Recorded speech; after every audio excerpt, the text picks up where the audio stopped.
આપ સૌને મારા સાદર નમસ્કાર। 10મી મે આજે મધર ડે। આ નિમિત્તે તમામ મહિલાઓને, માતાઓને મારા સાદર પ્રણામ વંદન। વાત કરવી છે પટેલ સમાજની પ્રવૃત્તિઓ, જે ખાસ કરીને સરદાર ધામ અને અમુક સંસ્થાઓ જે કરી રહી છે એ સોશિયલ મીડિયા ઉપર ખૂબ વાતો અને ચર્ચામાં છે। ચિંતાના ભાગે છે। સારી પ્રવૃત્તિને બિરદાવી, સારી પ્રવૃત્તિને અવભાવ રાખો એ જાહેર જીવનના લોકોનું મુખ્ય કામ હોય છે। કમસે કમ એમાં બાધારૂપ ન બનવું, એની ખોટી ટીકાઓ ન કરવી, પરંતુ સ્પષ્ટ બનવા માટે સમાજમાં કંઈ ને કઈ રીતે જ્યારે પણ આપણે વાત મૂકવાની હોય ત્યારે પોતાની જાતને કેન્દ્રમાં રાખ્યા વગર સમાજનું જે હિત ક્યાં છે એને લઈને સમર્થન કરવું જોઈએ, એનો હું હિમાયતી છું। સરદાર ધામની સ્થાપના 10 દશકા પહેલા થઈ। નામ સરદાર ધામનું નામ સરદાર વલ્લભભાઈ પટેલ, આપણા દેશના યુગ પુરુષ, ગુજરાતના પનોતા પુત્ર, ભારત રત્ન, દેશના પહેલા નાયબ વડાપ્રધાન, આવી વિરલ વિભૂતિના નામ સાથે ગગજીભાઈના નેતૃત્વમાં એની સાથે જોડાયેલા પટેલ સમાજના ઉદ્યોગપતિ દાતાઓએ અઢળક નાણું આપી અને સ્થાપના કરી। મુખ્ય ઉદ્દેશ હતો કે સમાજ ઉત્થાન ને સમાજનો વિકાસ થાય, સમાજ એક રહે। 1 દશકા પછી સમાજમાં એના કાર્યોની સુગંધ આવતી થઈ। ખૂબ સારા કામો કર્યા। વિદ્યાર્થીઓને રહેવાની, જમવાની વ્યવસ્થા, અભ્યાસ માટે, કેરિયર બનાવવા માટે એમની વ્યવસ્થા, યોગ્ય પ્લેટફોર્મ, નામાંકિત લોકો, સમજણા માણસો એમાં જોડાણા અને સારા પરિણામો આપણી સામે આવ્યા। સરદાર ધામની સ્થાપના સરદાર સાહેબના જન્મ દિવસે કે સરદાર સાહેબના અવસાનના દિવસે નથી થઈ, કોઈ અલગ દિવસે થઈ, પણ એ બહુ મહત્વની બાબત નથી। પણ ગગજીભાઈ સુતરિયાના મુખ્ય સેવક તરીકેની જવાબદારી સંભાળી ત્યારથી સમાજને આ લાભ મળ્યો છે એ બાબતમાં કોઈ સંદેહ નથી। સામાન્ય રીતે જાહેર જીવનના લોકો એ સેવાકીય પ્રવૃત્તિ સમાજ કરતી હોય છે ત્યારે બિરદાવવા સિવાય કોઈ અમારો કોઈ રોલ રહેતો નથી, અને જો એવી કોઈ આટખેલી કરે તો જાહેર જીવનને એ શોભા પણ એ આગેવાનમાં દેતી નથી। અમે સત્તાના વિરોધી નથી, સત્તા અમારી દુશ્મન નથી। જે કંઈ વર્તમાન સત્તા છે એમાં જાહેર જીવનના લોકો, ખાસ કરીને વિપક્ષમાં બેઠેલા લોકો, એનો પણ એક ધર્મ હોય છે કે ખોટી હરકતો, ખોટા નિર્ણયો અને ખોટી જે બાબતો છે એનો વિરોધ કરવો, એને નશ્યત કરવી, કારણ કે સમાજમાં એ બાધારૂપ ન બને। એવી જ રીતે સમાજની સારી પ્રવૃત્તિ થતી હોય, બિરદાવવા લાયક પ્રવૃત્તિ થતી હોય તો અમે એને નતમસ્તક સ્વીકારીએ છીએ અને અમે એને આવકારીએ છીએ।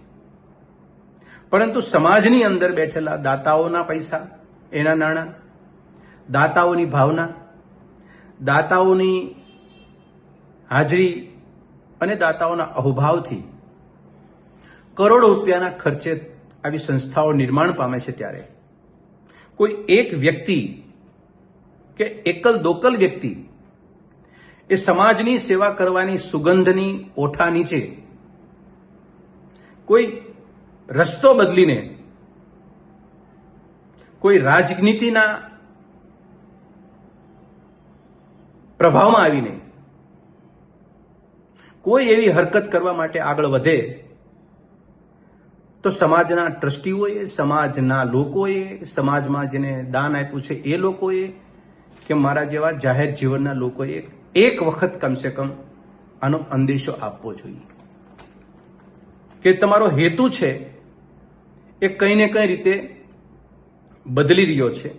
તમારા એજન્ડાથી તમે વિપરીત રીતે તમે નિર્ણયો લઈ રહ્યા છો, તમે આગળ વધી રહ્યા છો। સત્તાની કદમબોચી કરવી કે સત્તાને સમાજના જે કંઈ બેઝિક સિદ્ધાંતો છે એને સુસંગત ન હોય એવી હરકતો કરવી, એવા કાર્યક્રમો કરવા, તો કમસે કમ સમાજે એનો વિરોધ કરવો જોઈએ। ઘણા લોકો અમને એવી વાત કરે કે તમારે એક ફદ્યું દેવું નહીં, કંઈ કામ કરવું નહીં, કંઈ અંદર આવવું નહીં, કંઈ મદદ ન કરવી, અને આવી બોલવાની તમારે કોઈ જરૂર નથી. એ વાત એ સાચી, પણ અમારા બોલવાથી વ્યક્તિગત અમને એક ટકોય ફાયદો નથી. અમારા ના બોલવાથી સમાજને જે રીતે ચાલી રહ્યો છે, એક વ્યક્તિ ચલાવી રહ્યા છે, એનાથી નુકસાની મોટી છે. આ અટકાવ માટે થઈને કોઈનો અવાજ તો જરૂરી છે. દાતાઓ એટલા બધા ભદ્ર છે કે એક વખત દાન આપ્યા પછી 90% દાતાઓ તો એવા હશે કે એ ચંચુપાત કરતા નથી. સામાજિક સેવાનો એનો મુખ્ય ગોલ જે દાન આપવાનો હતો એ શિક્ષણ હતો, વિદ્યાર્થીઓનો અભ્યાસ હતો, કોઈની કેરિયર બને હતું, સમાજ ઉત્થાનનો હતો. એટલે ક્યારેય કોઈ દાતા કોઈ જગ્યાએ પણ કોઈના સમાજમાં દાન આપ્યા પછી હરકત ચૂકે તો એ લોકો નથી બોલતા. પણ જાહેર જીવનના વ્યક્તિ તરીકે રાષ્ટ્રનો વિકાસ અને સમાજનો વિકાસ, ગગજીભાઈના નેતૃત્વમાં એક સ્લોગન હતું કે સમાજ નિર્માણ થકી રાષ્ટ્ર નિર્માણ.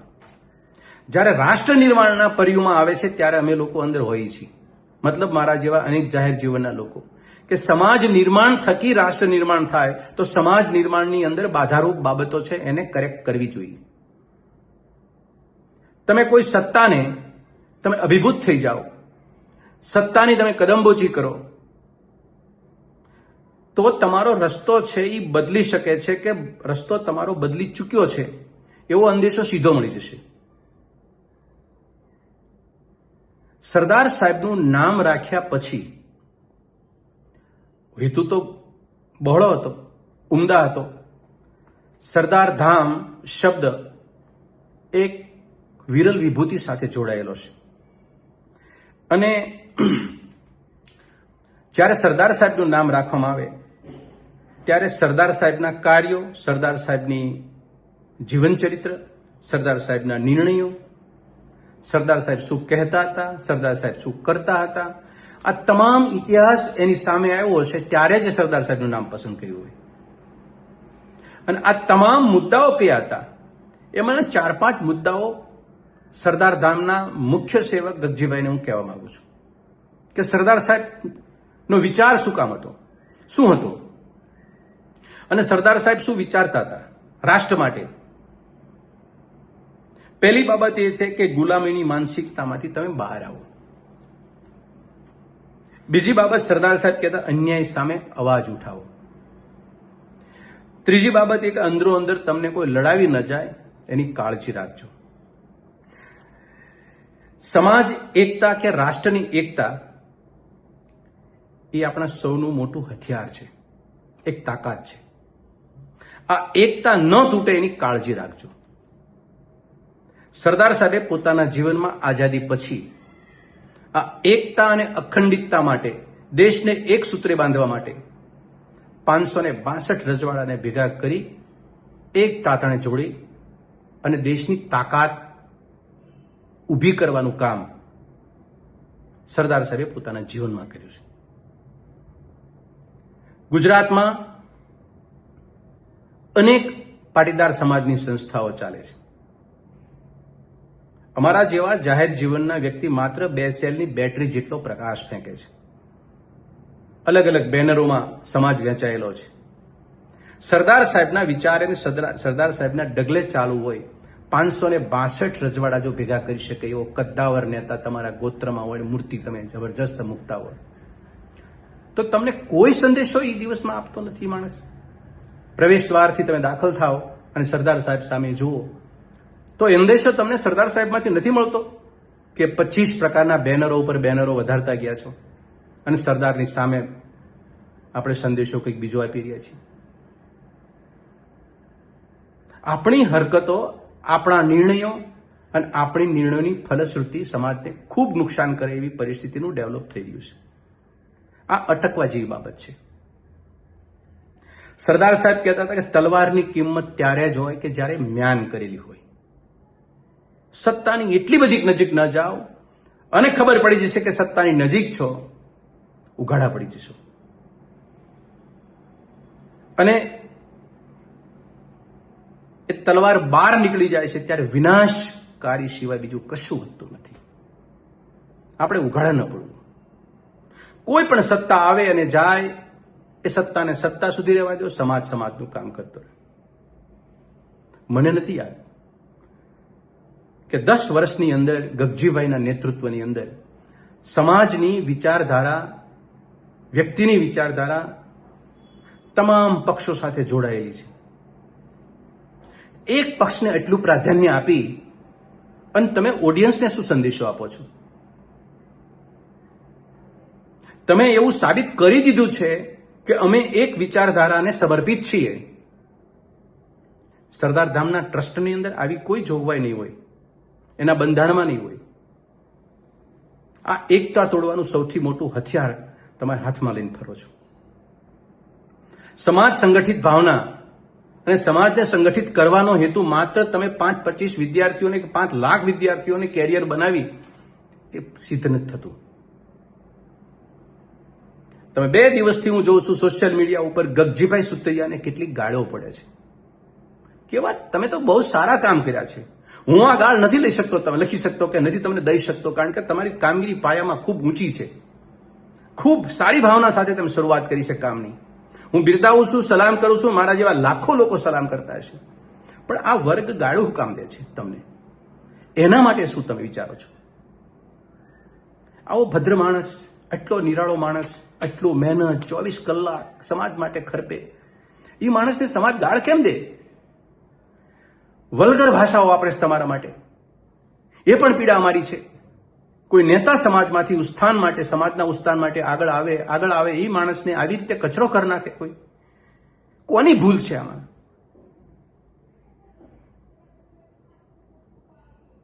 સરદાર સાહેબના રસ્તા ઉપર નહીં ચાલો તો ગાળની પર તમને કોઈ ખસેડી પણ નાખશે.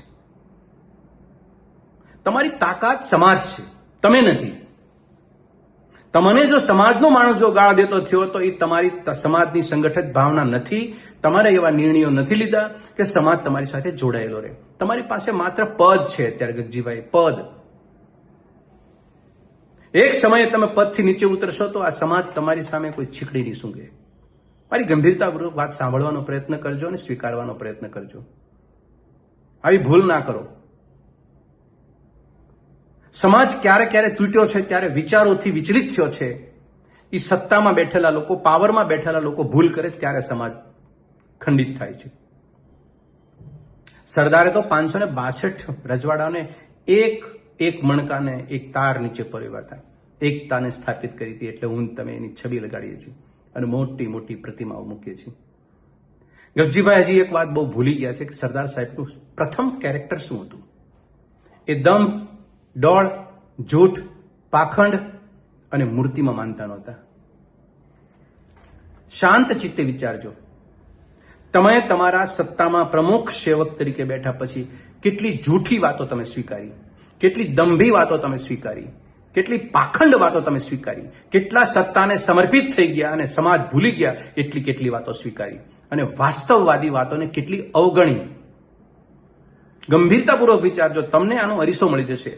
તમને કોઈ માર્ગદર્શક કરી શકાય કે અમે તમને માર્ગદર્શન આપીએ એવી અમારી કોઈ હેસિયત નથી. એટલા માટે નથી કે આ કામ સમાજનું જે ભગીરથ કાર્ય કર્યું છે તમે કરી શકો છો, અમે નથી કરી શક્યા.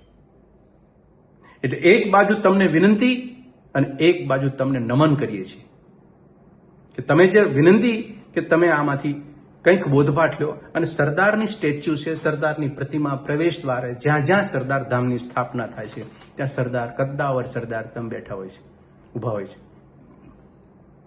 અને તમને સરદાર માત્ર મૂર્તિના રૂપમાં જોવા મળે. મૂર્તિમંત વિચારો કરવા માટે તમને કઈ નહીં આ વિચાર આવે કે આના વિચારોને હું મૂર્તિમંત કરું. બહુ સરસ મજાનું આપ બોલો છો, બહુ સરસ મજાની આ વાત મૂકો છો, પણ સાહેબ જ્યારે વિચારો ખાલી હોય, આપણે વિચારોમાં દમ ન હોય, આપણા ટ્રેક ખોટા હોય, આપણે ભ્રમિત થયા હોય, એટલે આપણો પડઘો નહીં પડે અને આપણે ગાળ દેશે. સમાજને તમારા જેવા સેવાભાવી માણસોની જરૂર છે. સમાજને કોઈ કદમબોચી કરનારા નેતૃત્વની જરૂર નથી. નિર્ભય નેતૃત્વ જોઈએ છે. પક્ષ આ હોય કે પક્ષ પેલો હોય. રાજનીતિમાં સત્તા બદલતી રહે, આવતી રહે, જતી રહે, પણ અમારો નેતા ઉજળો હોવો જોઈએ. નેતા કોઈનાથી પ્રેરિત થઈ જવો, અભિભૂત થઈ જાય એવું ન હોવું જોઈએ. સરદાર સાહેબનો એવોર્ડ આપવા જઈ રહ્યા છો સાહેબ તમે. કઈ વસ્તુ વધુ મારે એ બાબતે કશું બોલવું નથી, પણ કેટલી ભયંકર ભૂલો કરો છો તમે, કેટલી ભયંકર ભૂલો કરી રહ્યા છો. કોઈએ તમને માર્ગદર્શિત ન કર્યા. પહેલી વખત તમને કોઈ કાને વાત કરી ત્યારે તમે ના ન બોલી શક્યા.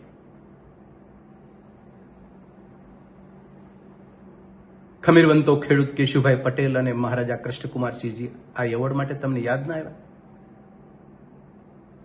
શું કમી હતી એ બંનેમાં? કરોડો રૂપિયાના ખર્ચે તમે હોર્ડિંગ બનાવ્યા, મૂક્યા છે. દાતાઓના પૈસે સાહેબ, તમે દાતાઓના પૈસે પરસેવાનો કમાણી કરી કરીને દાતા તમને પૈસા આપે છે અને તમે વાપરો છો ક્યાં? અમદાવાદની રિંગ ઉપર મેં ખાલી નજર કરી 2-5 વખત બહાર નીકળ્યો ત્યારે એવા આલિશાન હોર્ડિંગ બનાવ્યા છે તમે. ખર્ચો કેટલો થાય? સરદાર સાહેબની બીજું એક કેરેક્ટર હતું, સાદગી, સંયમ અને શિસ્ત, પ્રમાણિકતા. ખીચોખીચ ભરી હતી આ નેતામાં, ખીચોખીચ. એક શબ્દ ના લઈ શક્યા એમાંથી તમે, એક શબ્દ ના લઈ શક્યા કે સાદગી. આ વૈભવશાળી ઠાઠમાઠ ને તામઝામ ને આવા સ્ટેજ ને મંચ બનાવશો ને એ સરદાર સાહેબની મરજીની જ બાબતો હતી. એ દિશામાં સરદાર વિચારતા હતા. 2 જોડી કપડામાં જીવન ભરીએ રહે. ફાટેલા કપડા હોય તો એમાં થીંગડા મારતી મણીબેન. ઇતિહાસના પાના ઉપર છે સરદારનું નામ રાખ્યું ત્યારે કંઈક તો ઇતિહાસ વાંચો હતો. આ સરદાર પટેલની ગરિમાને તમે નિકંદન કાઢી રહ્યા છો. કરોડો રૂપિયાના ખર્ચે તમારે જાહેરાત કરવી કેમ પડે? સરદાર ધામ એક આવકારવાદાયક પ્રયોગ છે, એ સફળ પ્રયોગ થયો છે. એમાં દાખલ થનારો તમારા હોર્ડિંગ મૂકો કે ન મૂકો એનાથી નહીં, તમારી સુવિધાને લઈને વિદ્યાર્થીઓ આવી રહ્યા છે, તમારો લાભ લે છે. તમે કોને પ્રેરિત કરવા માંગો છો ને કોને રૂડા રૂપાળા થવા માંગો છો કે અમદાવાદની ફરતા ફરતા કે બરોડાની ફરતા ફરતા તમે આવા મોટા હોર્ડિંગ મૂકો છો? લાખો કરોડો રૂપિયાના ખર્ચાની જાહેરાતો. સમાજ પ્રોફેશનલ બની ગયો છે એટલો બધો. દાતાઓને તેમ પૂછો તો ખરા કે નિરર્થક ખર્ચા પાછળ અમે ખર્ચ કરીએ છીએ, તમારો રાજીપો છે? આટલી હદ સુધી આપણે આવા નિર્ણય લઈએ. અને કણબીનો દીકરો, ખેડૂતનો દીકરો, વેપારીનો દીકરો કેમ કમાય છે અને તમને પૈસા આપે છે? આ કોણ બોલશે? એટલે ગગજીભાઈ, ફરી ફરીને અહીંયા સ્પષ્ટતા કરું, તમારી સેવાને નમન. તમે જે 10 વર્ષનો ભોગ આપ્યો છે એને નમન. પણ સમાજ અને સંગઠિત ભાવનાને ઠેસ પહોંચી રહી છે તમારા હરકતોથી. એનો અમે ખુલ્લા શબ્દોમાં વિરોધ કરીએ છીએ. અને તમારે સમજવું જોઈશે કે નિરર્થક ખર્ચ, સરદાર સાહેબની સાદગી તમારા વહીવટમાં દેખાવી જોઈએ. દાતાના રૂપિયાનો એક રૂપિયાનો હિસાબ તમારે એને આપવો જોઈએ. આવા નિરર્થક ખર્ચા ખોટા નહીં કરવા જોઈએ. વિદ્યાર્થીઓને મેક્સિમમ સગવડતા સારી મળે છે એમ તેમ આપી રહ્યા છો, એ બાબતે પ્રણામ તમને કરીએ છીએ. આ તમામ બાબતનો સરવાળો છે કરોડો રૂપિયાના ખર્ચાને સંતે સંસ્થાઓનું નિર્માણ થાય છે. દાતાઓના પરસેવાના પૈસા વાપરો છો. સરદાર સાહેબના વિચારોનું ખંડન થઈ ગયું છે. આ ભૂલો એ સુધરી શકે એમ છે. જેને તમારે બોલાવવો હોય બોલાવો, પણ રાજકીય પરિપ્રેક્ષમાં આ સમાજ તમામ પક્ષો સાથે વહેંચાયેલો છે. તમામને સરખું મહત્વ આપો. ક્યારેક સરકાર આમ તેમ થશે તો સમાજની અંદર તમારી જે નિષ્પક્ષ ભાવના છે લીડરશિપની, એ સુગંધ આવશે. નહીતર પરિસ્થિતિ ભૂતકાળમાં અનેક લોકોની એવી બની છે, એવી થઈ જશે. વધુ નહીં કહેતા, સમાજના લોકોને મેં વાત એટલા માટે મૂકી છે, ગગજીભાઈ સુધી વાત પહોંચાડવાનો પ્રયત્ન મેં એટલા માટે કર્યો છે. અમારો રોલ માત્ર ને માત્ર ચિંતાના ભાગે છે. કોઈ એવી કોઈની